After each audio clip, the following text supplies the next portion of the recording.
పవన్ కళ్యాణ్ తన సొంత నియోజకవర్గానికి తగినంత ప్రాధాన్యత ఇవ్వడం లేదు అనేటువంటి విమర్శలు ఉన్నాయి. ముఖ్యంగా ఇప్పటికే ఆ నియోజకవర్గానికి సమయం కేటాయించడంలో ఉప ముఖ్యమంత్రి విఫలమవుతున్నారు. తాను ఎమ్మెల్యేగా గెలిచిన తర్వాత ఇప్పటి వరకు పట్టుమని 10 రోజులు కూడా ఆయన పిఠాపురం నియోజకవర్గానికి కేటాయించలేకపోయారు. ఒక నియోజకవర్గ ఇన్ఛార్జిని కేటాయించి ఆయన ఆధ్వర్యంలోనే మొత్తం కార్యకలాపాలు సాగుతున్నట్టుగా జనసేన చెబుతోంది. దీని మీద ప్రజల్లో అనేక రకాల భిన్నాభిప్రాయాలు వ్యక్తమవుతున్నాయి. అదే సమయంలో నియోజకవర్గానికి సంబంధించినటువంటి నిధుల కేటాయింపు కానీ, అభివృద్ధి పనుల విషయంలో కానీ జరుగుతున్నటువంటి ప్రచారానికి వాస్తవానికి చాలా వైరుధ్యం ఉంది అనేటువంటి వాదన కూడా వినిపిస్తుంది. ముఖ్యంగా మొన్నటి బడ్జెట్లో చాలామంది ఆశించినట్టుగా ఏలేరు ఆధునీకరణ లాంటి వ్యవహారాలకి నిధులు కేటాయించకపోవడం మీద చాలామంది పెదవి విరుస్తున్నారు. వరద ముంపు బారి నుంచి పిఠాపురం నియోజకవర్గాన్ని కాపాడడానికి అవసరమైనటువంటి చర్యలు తీసుకోవడంలో, అందుకు అవసరమైనటువంటి నిధులు కేటాయించడంలో ఈ ప్రభుత్వం విఫలమైంది అనేటువంటి విమర్శలు వస్తున్నాయి. సరిగ్గా ఇదే సమయంలో థ్యాంక్ యూ పిఠాపురం అంటూ జయకేతనం సభను పిఠాపురం వేదికగా నిర్వహించబోతున్నామన్నట్టుగా జనసేన పార్టీ చెబుతోంది. దానికి తగ్గట్టుగా గడిచిన వారం 10 రోజులుగా చాలా సందడి సాగుతోంది.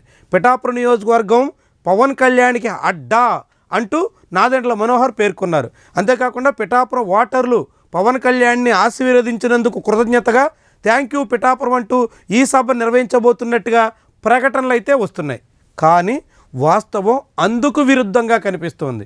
ప్రస్తుతం జనసేన పార్టీ ఆవిర్భావ సభకు వేదికగా ఏర్పాటు చేసుకున్నటువంటి ప్రాంతం పిఠాపురం అసెంబ్లీ నియోజకవర్గం పరిధిలో లేదు.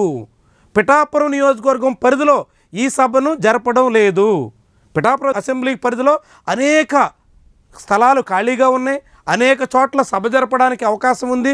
చివరకు సొంతంగా పవన్ కళ్యాణ్ కొనుగోలు చేశారు అని చెప్పినటువంటి స్థలంలో కూడా భారీగా సభ పెట్టడానికి అవకాశం ఉంది. అనేక అవకాశాలు ఉన్నప్పటికీ కూడా పిఠాపురం నియోజకవర్గానికి ఆవల ఈ ఆవిర్భావ సభ నిర్వహిస్తూ దాన్నే పిఠాపురం సభగా పేర్కొంటున్నటువంటి తీరు అందరినీ ఆశ్చర్యానికి గురి చేస్తుంది. ప్రస్తుతం ఈ ఆవిర్భావ సభకు చిత్రాడను కేంద్రంగా చేసుకున్నట్టుగా జనసేన నేతలు చెబుతున్నారు.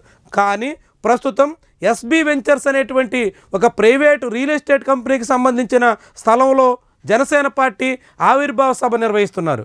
ఆ స్థలం కూడా ప్రస్తుతం పవర సామర్లకోట మండలంలో ఉన్నటువంటి పవర అనేటువంటి గ్రామం పరిధిలో ఉంది. అంటే పెద్దాపురం అసెంబ్లీ నియోజకవర్గం మాజీ ఉప ముఖ్యమంత్రి నిమ్మకాయల చినరాజప్ప ప్రాతినిధ్యం వహిస్తున్నటువంటి నియోజకవర్గంలో ఈ సభను నిర్వహిస్తున్నారు.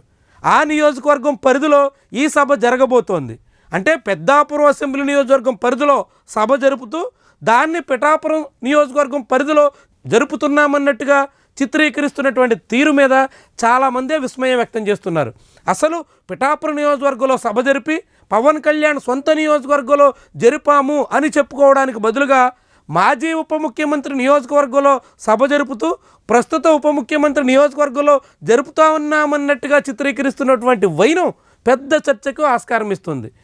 నిజానికి రాజకీయ పార్టీగా జనసేనకు ఎక్కడైనా సభ నిర్వహించుకునే అవకాశం ఉంటుంది. అది పెద్దాపురంలో కావచ్చు, పిఠాపురంలో కావచ్చు, వేదిక ఎక్కడైనా అనేక రకాల అర్హతలు అవకాశాలు ఆ పార్టీకి ఉన్నాయి. అయినప్పటికీ పెద్దాపురం నియోజకవర్గం పరిధిలో సభ జరుపుతూ అది పిఠాపురం నియోజకవర్గంగా ప్రచారం చేసుకుంటున్న తీరే చాలామందిని ఆశ్చర్యానికి గురి చేస్తోంది.